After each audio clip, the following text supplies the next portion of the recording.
po si Deborah. Ito po ay matatagpuan natin sa Book of Judges. Actually, si Deborah hindi po in-emphasize dito kung meron siyang mga anak. Pero ang sabi niya dito, si Deborah daw is a mother. Sabi niya, Deborah is a prominent female leader serving both a judge and prophet in ancient Israel. So siya po yung kauna-unahang hukom na babae dito sa Israel, sa Old Testament. Amen? Sabi niya,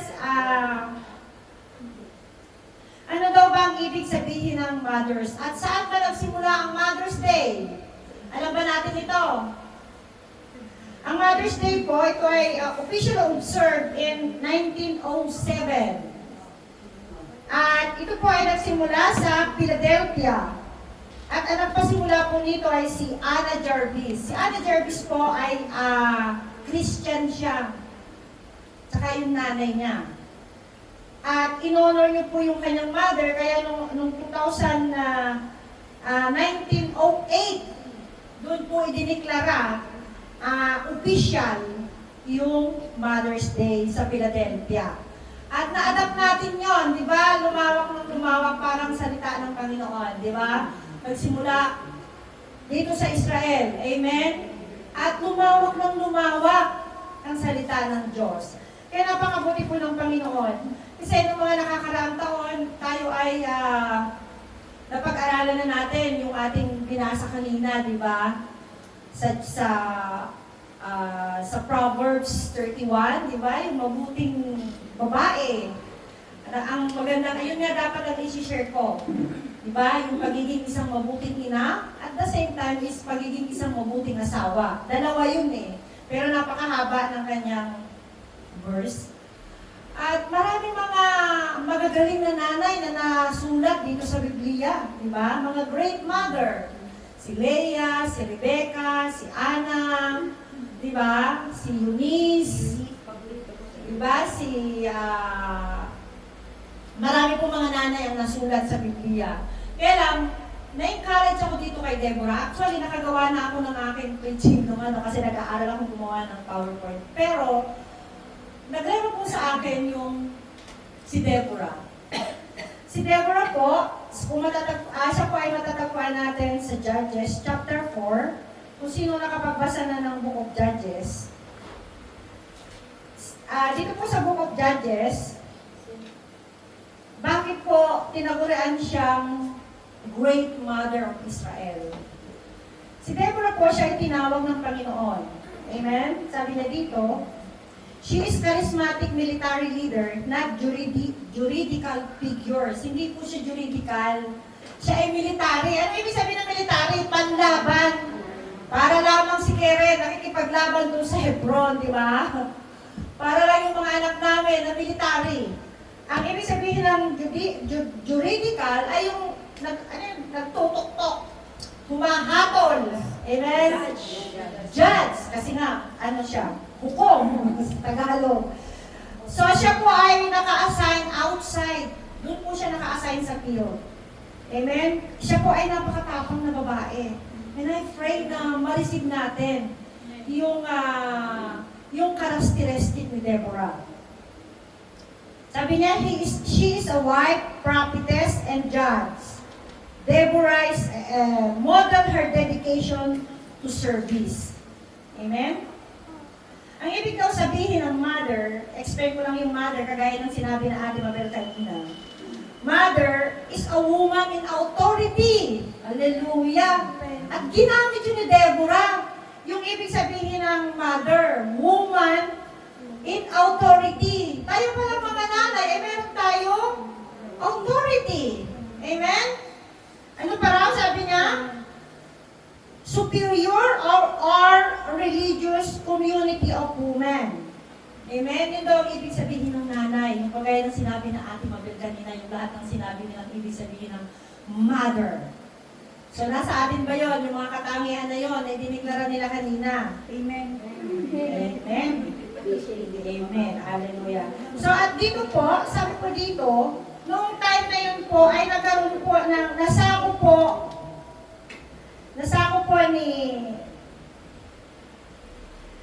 ni Haring Hazor ang Israel.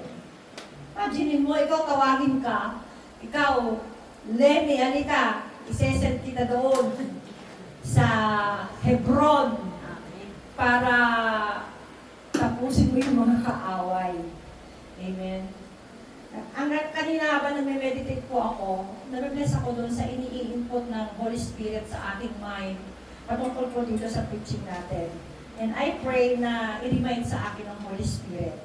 So sabi po dito, ano daw po ang katangian ni Deborah? Bakit po siya ay tinawag ng Panginoon para po ipagtanggol ang bansang Israel? Siya ba ay weak o siya ba ay strong? Sabi dito, Deborah was courageous. Wow! Dapat tayo daw maging courageous, ano man ang ating mga pinagdadaanan. Diba? Sabi po doon sa Judges 4 verse 1 to 4, sabi niya, again, the Israelites did evil in the eyes of the Lord. Now that Ehud was dead, so the Lord sold them into the hands of Jabin, king of Canaan. So hinayaan ng Lord na sila ay binigay ng Panginoon sa kamay ng hari ng Canaan. Amen? Sabi niya, at ito pong hari ng Canaan na to, siya yung nagre-reign doon sa Hazor.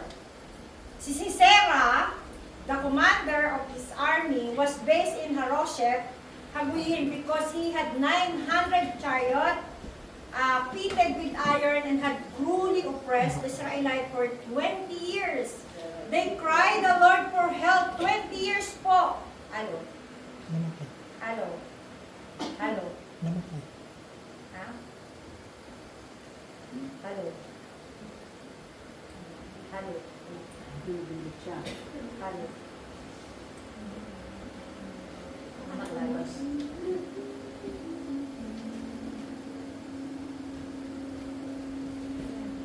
Saan? Yan. Sarado naman. Yan.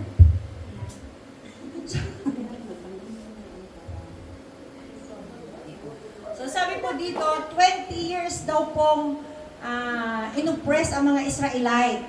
At kaya tumawag na po, humingi po ng tulong ang mga Israelita sa Panginoon. Tandaan po natin, kapag tayo ay humihingi ng tulong sa Panginoon, tayo ay kanyang tutulungan. Hindi niya tayo pababayaan. Amen? Lagi siya magpapadala at magpapadala sa atin ng tulong. Amen? Diba si Isaiah? Sinong tumulong kay Isaiah? Ibon! Imagine mo, sabi, matulog ka, pagising mo, may kakainin ka na. Kapag ka nagutom siya, ay yung uwak. Diba? Nagpadala ng uwak ang Panginoon. At sabi kay Isaiah, magpakalakas ka. Dahil marami ka pang laban na gagawin. Amen? Kaya sabi dito, they cried to the Lord for help. Kaya alam niyo mga kapatid, kapag ang mga Israelita ay tumawag sa Panginoon ngayong oras na ito, ano kaya mangyayari? Darating na ang Lord. Kaya kailangan natin ipanalangin sila. Kaya nga nung nag-aaral po kami sa mentoring namin, ang sabi ni Pastor Freddy sa amin, maging open ang ating mga mata. Di ba? Maraming nag-aaway-away ng dahil lamang sa magaling si Presidente, magaling si ganito, i-open natin ang ating mga mata kung bakit nangyayari ang lahat ng iyon.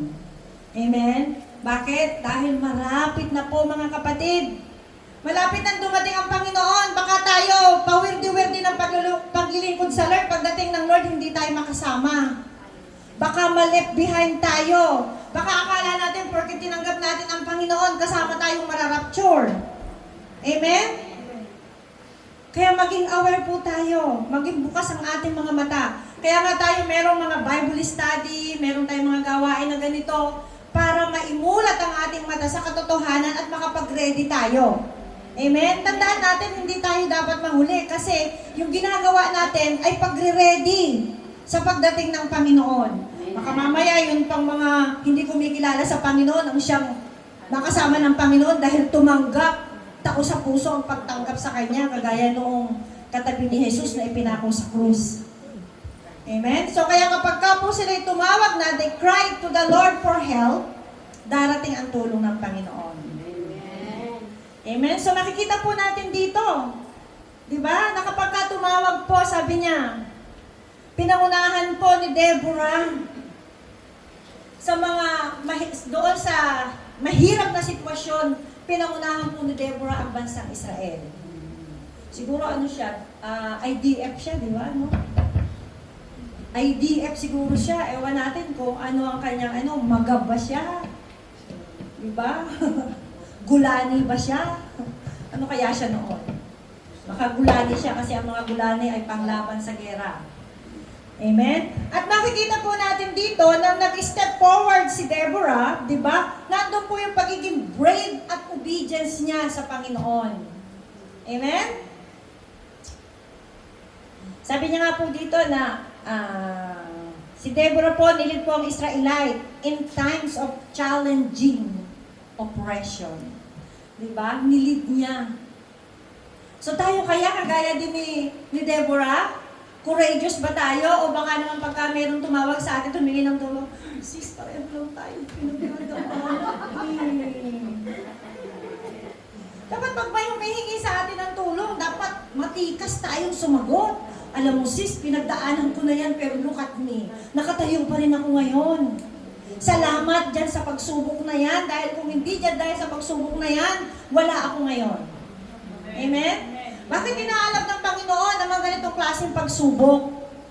Para tayo ay lumapit sa Panginoon. Kung hindi natin pagdadaanan ng mga ganitong klaseng pagsubok, wala tayo. Nandiyan tayo nakaupo, nagpapasarap sa buhay. Amen?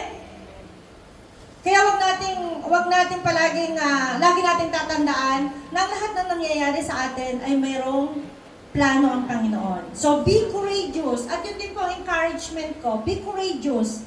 Amen? Sa lahat ng kahirapan natin pinagdadaanan, be courageous. Number 2, Deborah served in wisdom and knowledge. So, si Deborah po, siya ay nag-serve sa Panginoon ng may katalinuhan.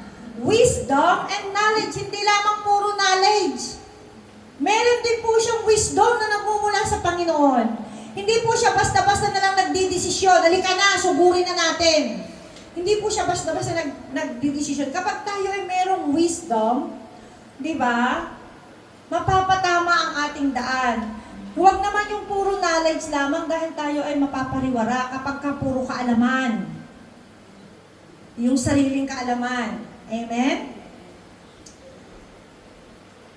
At si Deborah po, dahil nagkaroon po siya ng wisdom and knowledge, dahil siya ay nakikinig sa Panginoon. Amen? Sa kung anong sinasabi ng Panginoon, sabi po dito sa Judges 4 verse 5, she held court under the palm of Deborah between Ramah and Bethel in the hill country of Ephraim, and the Israelite went up to her to have their dispute decided.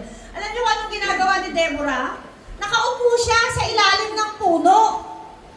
At habang siya nakaupo doon sa ilalim ng puno, nagbabasa siya ng Biblia, nananalangin siya, humihingi siya ng Panginoon ng kaalaman, upang kapag mayroong lumapit sa kanya, alam niya kung anong kanyang sasabihin.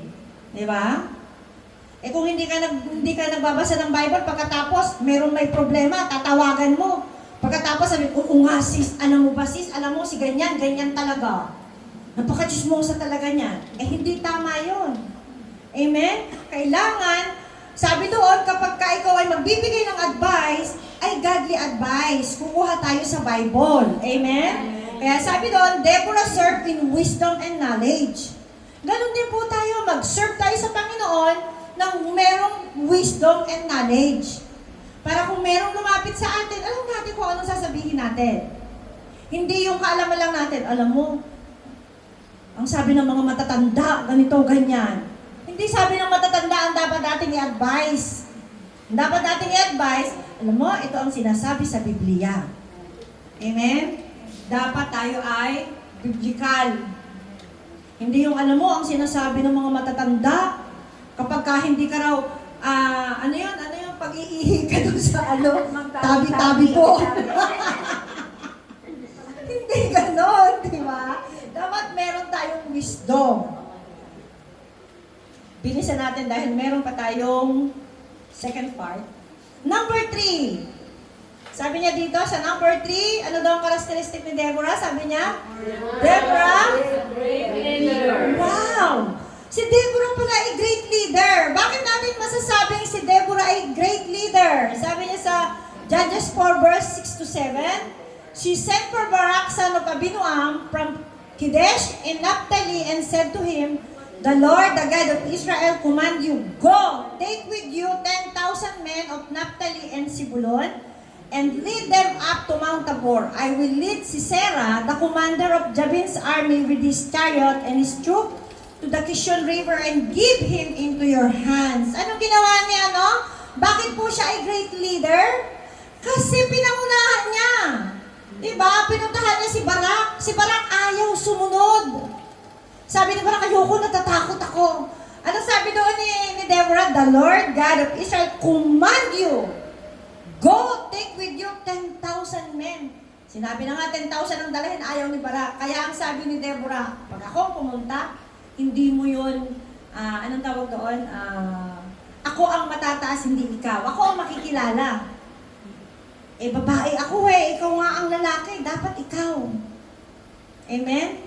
Pero si Barak po ay sumunod kay Deborah. Kaya sabi niya dito, si Deborah daw is a great leader. Kasi yung encourage niya, yung pag-encourage niya kay Barak, tayo kaya ay ganon, great leader kaya tayo. In the future, dapat tayo maging great leader kagaya po ni Deborah. Yung pag-encourage niya po kay Barak, in-acknowledge po ni Deborah yung pagiging yung pagkatawag sa kanya ng Panginoon para i-lead si Barak at yung mga Israelita. Siya po yung nanguna para i-lead ang mga Israelita at nagbigay po siya ng assurance nang sabi po doon, God is with you. Kasama mo ang Diyos, bakit ka matatakot? Amen? Kasama mo ang Diyos. Ano ay kinatatakot mo? Diba, kung matatandaan natin si Jesus Christ, noong siya ay dinala doon sa centurion, anong sabi? Hindi mo na kailangan magsalita. Dahil ang banal na espiritu ang magtatanggol sa iyo. Di ba kailangan pagtanggol ang sarili mo? Diba? Kaya yung nangyayari ngayon sa Israel, kapag ang mga Israelita ay umiyak na at humingi ng tulong, boom! Isang kisap mata sa isang iglap. Yung mga hostage na yan ay nandito na. Ang gusto lang talaga ng Lord ay humingi ng tulong. Pero syempre, merong delay. Why? Bakit may delay? Aba, ay ilan ang mga upuan dito? Ay wala pang mga nakaupo. Ninyo, kaya nga lang dumami dahil Mother's Day. Malayo kami, ha? Kantahan natin mga kapatid, ang gusto ng Panginoon, ang lahat ay maligtas, walang sino man ang maiiwan. Amen. Amen? Amen.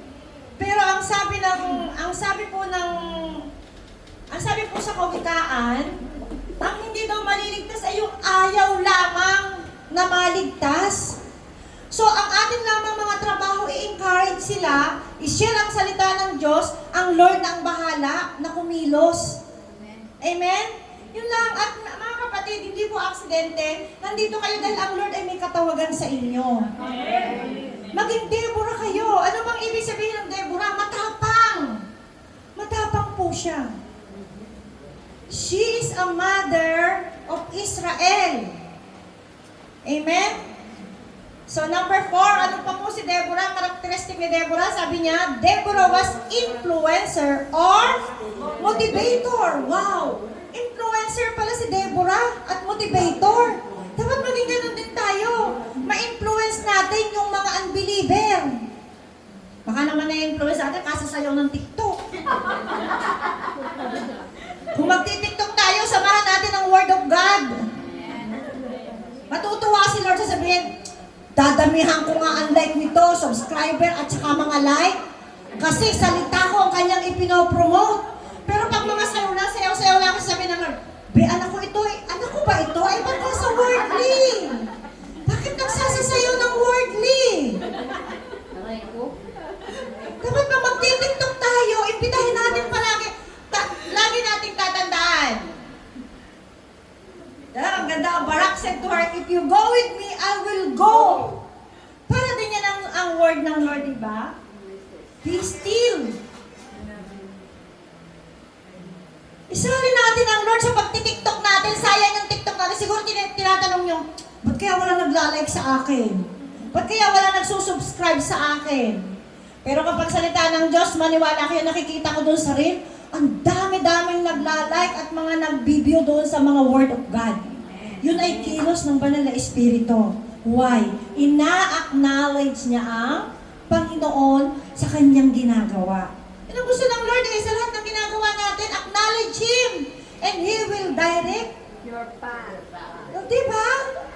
Kapag in-acknowledge natin ang Panginoon sa lahat ng ginagawa natin, kaya starting today, yung mga magtitiktok dyan, magre-reel, isali niyo ang Lord. Kahit kayo nagsasasayaw na ganyan, Word of God ang gawin yung voice, hindi yung mga kanta-kanta. Nakakatawa nga si Kuya Edison. One day, ito si Kuya Edison, ito yung kumikita na ng milyon-milyon. Amen! Amen! Meron na siya ads. Tandaan natin kapag ang Lord ay ina-acknowledge natin, laging may pagpapala. Amen. Amen?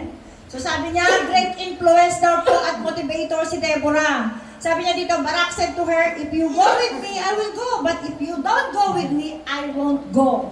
Yun ang word ni Barak. Aba, kung ikaw ay sasama sa akin, sasama ako sa iyo. Kung hindi mo ako sasamahan, hindi ako sasama. Bahala ka. Diba? Kahit hindi ni Deborah, lalaki pa ang nag-i-encourage sa kanya. Pag hindi ka sumama, hindi ako sasama sa iyo. Bahala ka. Dapat lalaki yung sasabihin ni Deborah, sige na. Dapat sasabihin ni Barak, sumama ka sa akin, pero hindi eh. Sabi ni Deborah, sumama ka dahil kung hindi, sabi niya, if you go with me, sabi ni Barak, I will go. But, if you don't go with me, di ba ang galing na influencer ni Deborah? Na-influencer si Barak na sumama. Ang galing na influencer ni Kuya Edison eh. Nakita niyo naman, di ba? Hallelujah. God is really good. Number 5. Lapit na tayo. Deborah was a prophet. Propeta. Propeta si Deborah. Amen. Sabi niya dito sa Judges verse 4 verse 9, certainly I will go with you, said Deborah, but because of the course you are taking, the honor will not be yours, for the Lord will deliver Sisera into the hands of a woman. So Deborah went with Barak to Kadesh. Diba? Yung mga propeta, siya yung nagre-receive ng word from the Lord at ibinababa sa mga tao. Amen? So si Deborah po, na-receive niya po yung word from the Lord na ang sabi po ni Deborah na ang sinasabi ng Panginoon na kapag ikaw ay sumama sa akin, ang honor ay nasa akin at hindi sa iyo. Di ba? For the Lord will deliver Sisera into the hands of a woman. Yun ang sinabi ng Panginoon kay Deborah, sabihin mo sa kanya na dahil ayaw niyang sumunod, ikaw ang matataas, ikaw ang makikilala at hindi si Barak. Amen? Na-receive niya mula sa Panginoon ang salita. May warning kay Barak. Diba? Sabi niya, kapag hindi ka sumunod, but because of the course you are taking, the honor will not be yours. Dahil tumanggi ka, ang honors ay hindi mapupunta sa iyo. Kung hindi, sa kamay ng isang babae. O, may nakukuha na ba kayong revelation? Nasa pag na tayo, isa na lang. Wala pa kayong nare-receive na revelation? Hallelujah. So, Deborah went with Barak to Kadesh. Number 6. Ang bilis, ha? Deborah was confident. Si Deborah ay confident sa lahat ng kanyang ginagawa. Meron ba tayo niyan? Confident ba tayo sa lahat ng ginagawa natin? Baka naman nagda-doubt tayo sa lahat ng ginagawa natin. Puro doubt. Ang pangit-pangit ko talaga. Maganda ba itong suot ko? Parang hindi naman bagay. Di ba? Lord, ako ba talaga may pinapadala mo doon para sirang ko si Ate Janet? Parang di yata ako. Baka mas magaling pa si Ate Janet sa akin. Lord, ako ba pinagpe-pray mo doon para gumaling itong tao na to? Parang wala naman akong kakayahan. Wala kang confidence sa sarili mo. Pero si Judges 4 verse 14. Then Deborah said to Barak, "Go! This is the day the Lord has given Sisera into your hands. Has not the Lord gone ahead of you?" So Barak went down Mount Tabor with 10,000 men following. 10,000 pa. Isa lamang ang kanyang papatayin. Isa lamang ang pinapahuli ng Panginoon. 10,000 ang kasama ni Barak. "Go," sabi ni Deborah. "Go, this is the day the Lord has given Sisera into your hands." Nakuha natin kung anong karakteristik meron ng isang Deborah, ang isang great mother ng Israel. Bakit tinawag ng Panginoon si Deborah na siya ang mag-lead sa Israel? She's a great mother, di ba? Isa siyang leader. At sabi po sa Hebrews, kuya pakiano, gusto ko lang i-share sa inyo to. Sabi po sa Hebrews 13:17. Kasi kalimitan tayo, napaka-reklamador natin. Amen. Amen. Alam nyo kanina habang nagme-meditate ako, ipinakita sa akin ng Panginoon yung sitwasyon ng Israel at sitwasyon ng Pilipinas. Diba? Nung si Duterte ay nahuli, grabe po yung mga tao kung anong ginawa nila. I'm sorry, ina-explain ko lang po. Sabi dito, a great mother, di ba? Great mother. Kami bilang mga pastora, kami ay nanay nyo at mga tatay ninyo. Amen? Ang presidente ng Pilipinas, anong tawag sa kanya? Tatay ng Pilipinas. Amen? Ang Prime Minister ng Israel, anong tawag sa kanya? Tatay ng Israel. Amen? Ngayon, sino ang tatay ng Pilipinas ngayon? Sino ang dapat ninyong tulungan at ipanalangin? Yun bang nakaposisyon o yung inalisan ng Panginoon doon sa posisyon? So bakit kailangan nating i-curse ng i-curse ang nasa posisyon na tatay natin? Amen? Yun ang tatay natin eh. Tapos na ang term ni Duterte. Tapos na siya eh. Pero bakit yung nakaupo ngayon? Kung ano yung pagmamahal natin kay Duterte, why not ibigay natin dito sa nakaupo ngayon? Do you think ang Pilipinas pagpapalain ng Panginoon? Kayo ang magsabi. Yung lahat na nag-curse kay Marcos, nagsabi ng mga negative kay Marcos, this is the time mag-repent po tayo. Why? Ang sabi po dito sa Hebrews, Si Hart, isa na yan si Hart. sabi niya, okay, listen po, sabay-sabay po natin basahin Hebrews 13 verse 17. Have confidence in your leaders and submit to their authority, because they keep watch over you as those who must give an account. Do this so that your work will be a joy and not a burden, for that would be no benefit to you. So ano ba sinasabi dito? Submit to their authority. Lagi po nating tatandaan, how you treat your leaders, how you treat our president, you treat God. Ganon ang pagtrato mo sa ating Panginoon kung paano mo tratuhin yung inilagay ng Panginoon na leader para mamuno sa iyo. Tandaan po natin, huwag natin kakalimutan yan. Paano mo tinatrato ang leader mo? Yun ang pagtrato mo sa Diyos. Kung mahal mo ang Diyos, mamahalin mo ang leader na inilagay ng Panginoon. Bobo man siya, may kapansanan man siya, wala siya kakayahang mag-lead, wala tayong pakialam doon. Ang kailangan nating gawin, submit to their authority. Paano mo tratuhin ang leader mo? Kung itinuturing mong tatay ang Diyos, tatratuhin mong tatay ang inilagay ng Panginoon na leader sa iyo. Amen, amen. Paano mo tratuhin ang pastor mo, ang pastora mo, yun ang trato mo sa Diyos. Amen. 100 amen. Kung mahal mo ang Diyos, mamahalin mo ang lahat ng ibinigay sa iyo ng Panginoon. Masama man sila. Masama man ang ugali nila, palaaway man sila, chismosa man sila, whatsoever. Mamahalin mo sila dahil mahal mo ang Diyos na nagbigay sa iyo. Amen. Amen. Amen? Sabi po dito, ano daw ang importansya ng Hebrew 13:17? Sabi po dito, authority. Diba? Sabi doon. Sabi niya, submit to their authority. Ibig sabihin daw po, acknowledge the authority of leaders in the church and encourage in the church and submit to them. Ang liwanag ng sinabi. Diba? Mag-submit tayo doon sa authority, sa mga nanay at tatay natin. Tandaan natin at ilagay niyo po sa puso't isipan niyo, si Marcos ay tatay ng Pilipino. Kapag siya'y natanggal sa posisyon, tapos na ang kanyang term.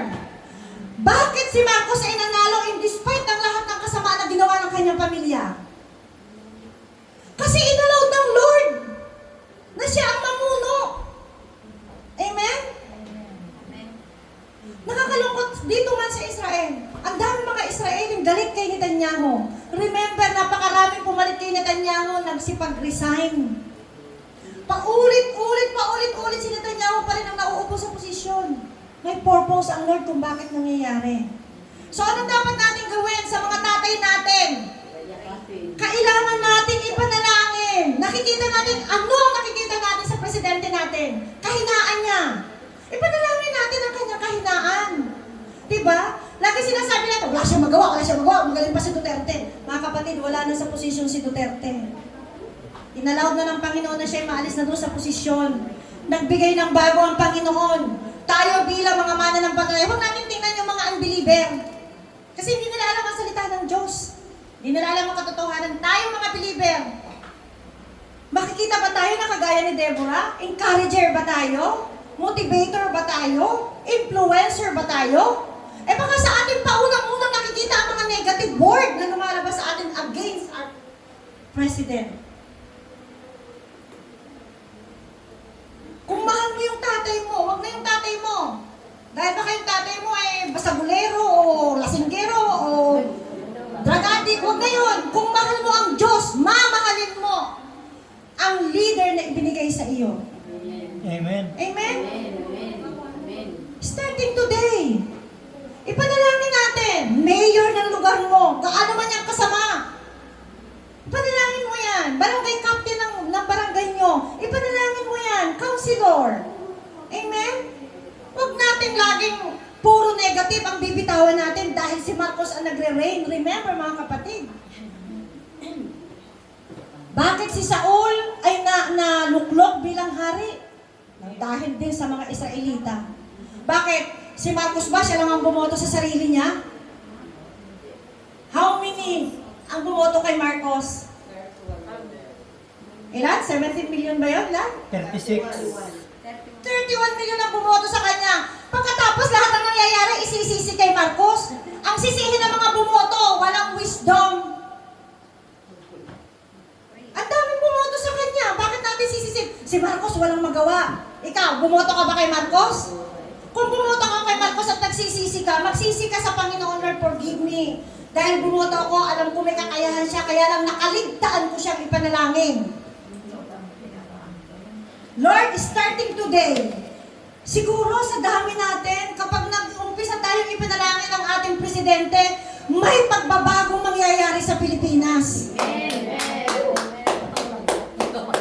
Tandaan natin sa atin, mauuna ang pagbabago. Amen?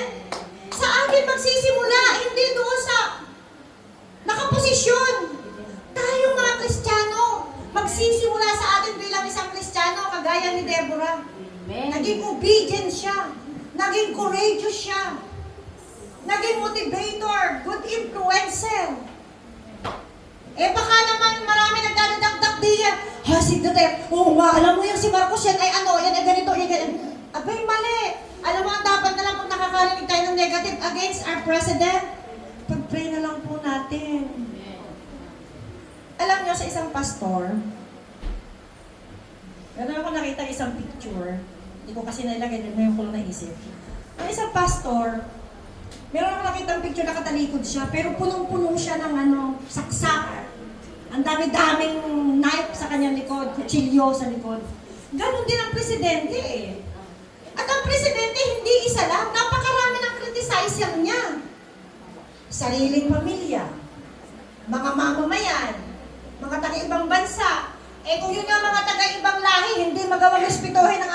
presidente, how much more tayo? Ang kasiraan ng ating presidente ay kasiraan natin. Remember that, mga kapatid. Mga Pilipino tayo. Ang kasiraan ng ating leader ay kasiraan natin. Kaya kung ang leader natin ay sinisiraan natin, sinisiraan mo yung sarili mo. Amen? Ano pang sabi doon? Diba? Dapat daw may authority. Ano pa? Accountability. Tandaan mga kapatid, meron tayo at tayo ay accountable sa Panginoon. Amen. Sabi niya, leaders are reminded that they are accountable to God for their stewardship of the flock. Stewardship daw. Pero tayong mga flock, tayo mismo umaatake sa ating tatay. Ano pa? Joyful leadership. Kailangan daw, para magkaroon ng joyful leadership, ang isang leader, submit. Mag-submit tayo. Amen? Para maging masaya ang kanyang leadership.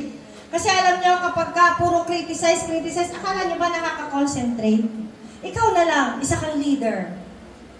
Halimbawa, isa kang leader, marami nagkikriticize sa'yo. Nakaka-concentrate ka ba?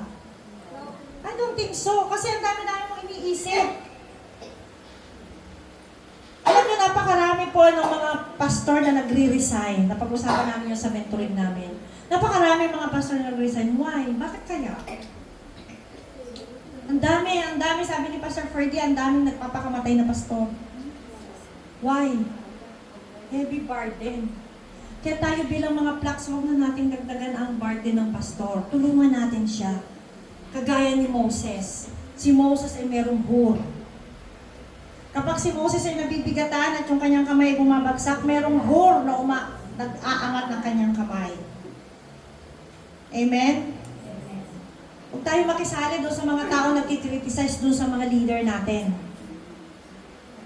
Maging motivator tayo at influencer. Maging encourager tayo. Amen? Ano pa raw ang importante sa Hebrews 13:17? Mutual benefit. Mutual benefit, both leaders and the flocks. Parehong makakakuha ng benefits, ikaw na leader at ikaw na tupa. Amen? Ano pa? Last, spiritual well-being.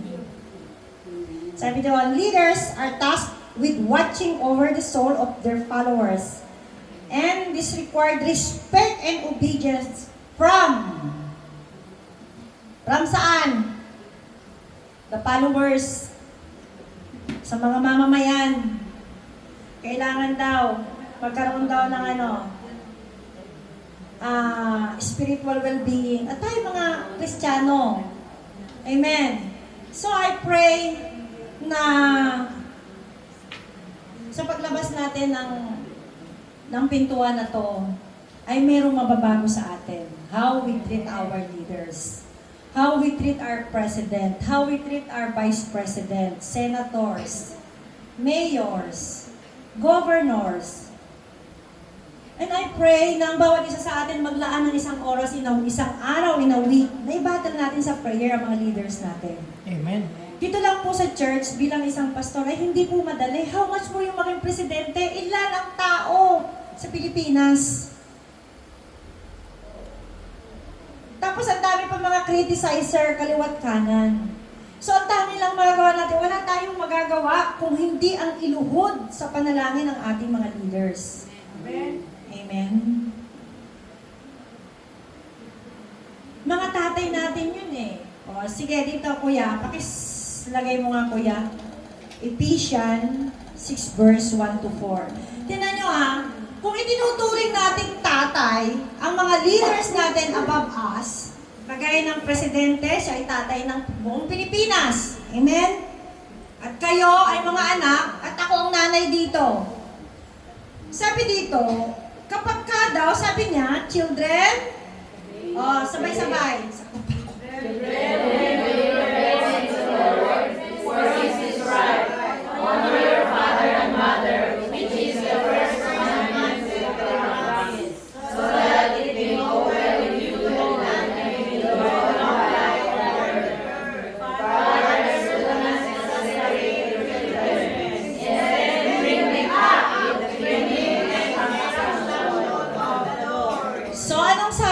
dito?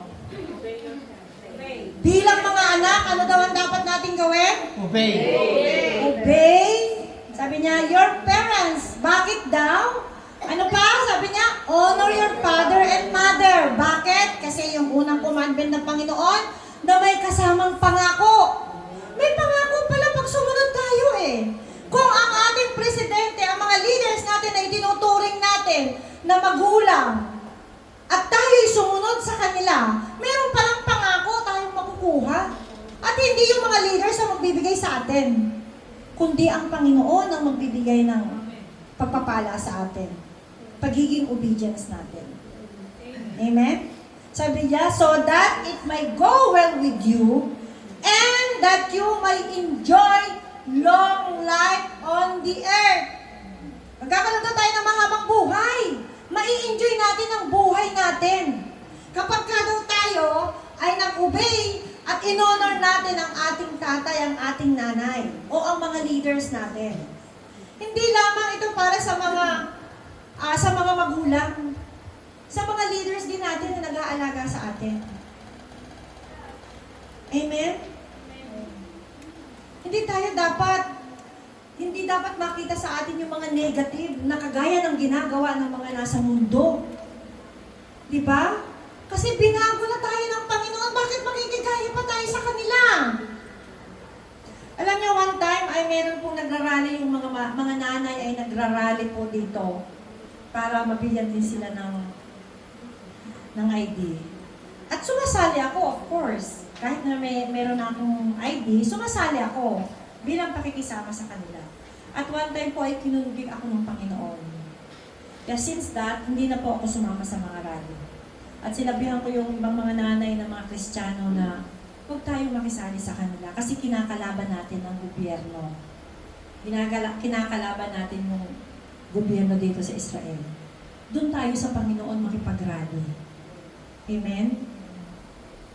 Diba ang sabi ng Panginoon kay Moses sa Exodus?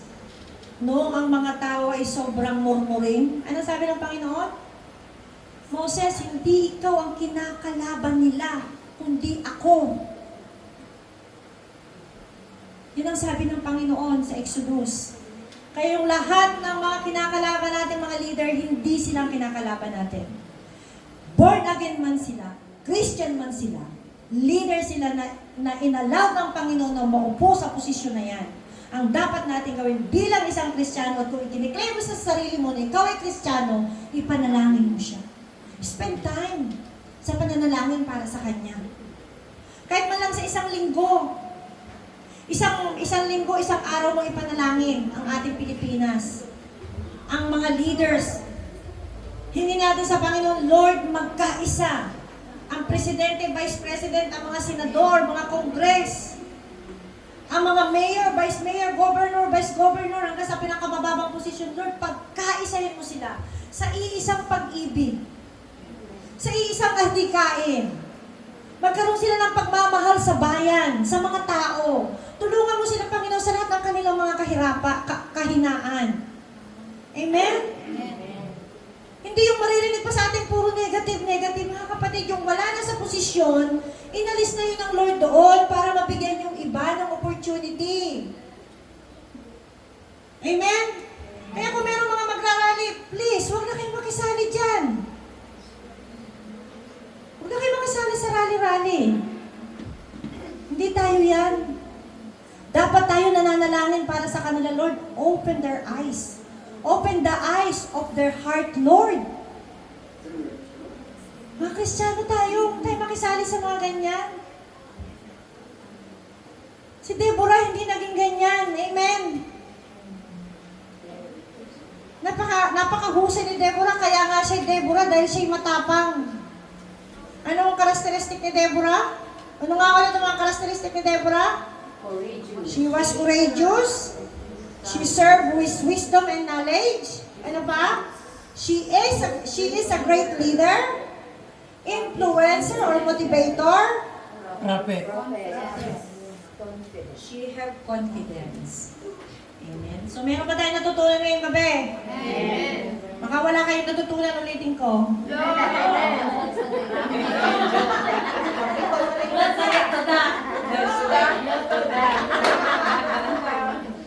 Ayaw nyo. Amen. So tayo po ay manalangin. Father God, maraming salamat sa oras na ito. Sige, kung sino man po yung mga nakapagsalita ng against our leaders, against our president, sa lahat ng mga leader na itinalaga ng Panginoon sa atin, this is the time na tayo po ay humingi ng tawad sa Panginoon. Dahil hindi po kalooban ng Panginoon na tayo ay makisali sa ginagawa ng mundo. Tayo po ay tinawag ng Panginoon para tayo ay maging intercessor. Tayo ay mamagitan ng panalangin. At kung hindi natin yung naunawaan at nalaman nung nakaraan, ngayon po ay ipinaalam sa atin ng Panginoon na dapat natin silang mahalin, dapat natin silang respetuhin bilang itinalagang tatay ng Pilipinas, itinalagang tatay ng Israel, o yung mga leaders na itinalaga ng Panginoon na maging tatay at nanay natin. Kung tayo ay may nasabing masasama laban sa kanila, na-curse natin sila, ay this is the time na tayo po ay humingi ng tawad sa Panginoon. At sabihin po natin na, Lord, tulungan mo po ako na may panalangin ko yung mga leaders na pinagkatiwala na ibinigay mo sa akin para ako ay lumago. Sige po, tayo po ay manalangin. Hallelujah. Father God, sa gabing ito, O Diyos, salamat sa salita mo na inihayag, Panginoon, O God. Patawarin mo po kami, Panginoon, kung kami nakapagsabi ng masama o na-curse namin yung mga leaders namin, napagchismisan namin sila, Panginoon. Nakapagsabi kami sa kanila ng mga negative na bagay. Forgive us, Panginoon, dahil hindi namin alam ang katotohanan. Father God, salamat sa katotohanan na inihayag mo ngayong gabi, Panginoon, na kailangan namin respetuhin ang mga leaders above us, Panginoon, O God. Lord, sa bawat isa, Panginoon, na nakapag-curse, Panginoon, O God, nakapagsabi ng hindi maganda. Forgive us, Panginoon. Lord, kung hindi man namin ay panalangin ang aming mga leader, instead ay puro negative ang mga sinasabi namin against them. Forgive us, Panginoon. Hallelujah. At salamat po, Panginoon, sa mabiyayang salita mo na nahayag ngayong gabi. Starting today, tulungan mo po kami, Panginoon, na mahalin namin ang aming mga leaders, Panginoon.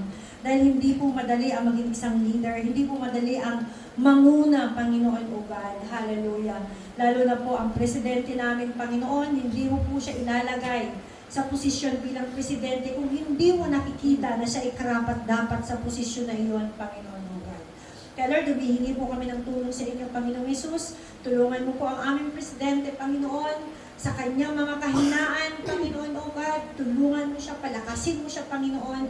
Lord, alisin mo, Panginoon, ang lahat ng mga nakapaligid sa kanya, Panginoon, O God, na hindi po tama ang mga suggestion na ibinibigay sa kanya. Sa halip, Panginoon, bigyan mo po siya, Panginoon, Lord, ng mga godly men and women na nakapaligid sa kanya in the mighty name of Jesus. Even sa lahat ng mga nasa posisyon, Vice President, mga Senator, Panginoon, mga Congressman, Panginoon, Congresswoman, mga Mayors, Vice Mayor, Governor, Vice Governor, mga konsihal, Panginoon, mga barangay captain hanggang sa pinakamababang posisyon. Tulungan mo po sila, Panginoon.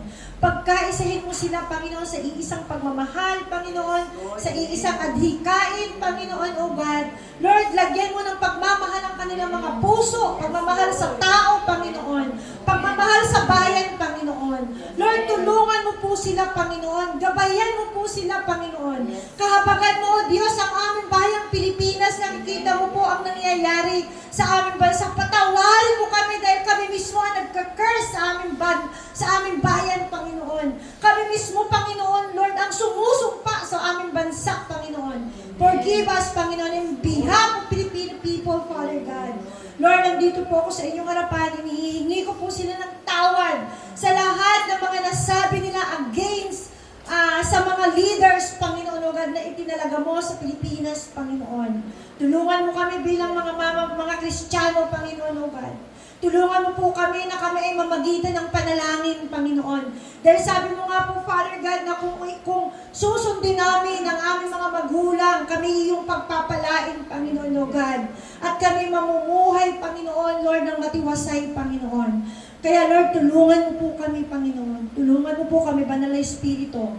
Na sa tuwing makikita namin ang mga negativity ng mga leaders na itinalaga sa amin, tulungan mo po kami, Panginoon, na sila'y maipanalangin namin. Hallelujah. Maraming salamat. Even our pastor, Panginoon. Lord, tulungan mo po mga pastor. Hindi po madali ang buhay ng isang pastor, Panginoon, O God. Tulungan mo kami, Panginoon, na magawa ang kalooban mo, Panginoon, O God. Ang mga leaders, Panginoon. Sabi mo nga po, O Diyos, na kung gusto namin maging disipulo mo, Panginoon, deny ourselves and follow you. Tulungan mo kami bilang mga Kristiyano, bilang tagasunod mo, Panginoon, O God. Na ma-deny namin ang aming mga sarili, Panginoon. Hindi yung sarili lang namin ang iniisip namin, O Diyos. Hindi yung sakit na nararanasan namin at nararamdaman namin dahil sa mga masasakit na salitang binitawan namin. Kung hindi, Panginoon, tulungan mo kami na ikaw ang makita namin sa lahat ng aming ginagawa, Panginoon. Tulungan mo po kami ng lahat ng aming ginagawa ay para sa iyo at hindi para sa tao, Panginoon. Hallelujah. Hallelujah. Maraming salamat po, Panginoon, sa gabi ito. Salamat sa mga salita mo na nahayag, Panginoon, O God. Hallelujah. Father God, sa inyo po binabalik lahat ng papuri, pasasalamat at pagdakilay sa inyo ng Panginoon. In Jesus' name. Amen.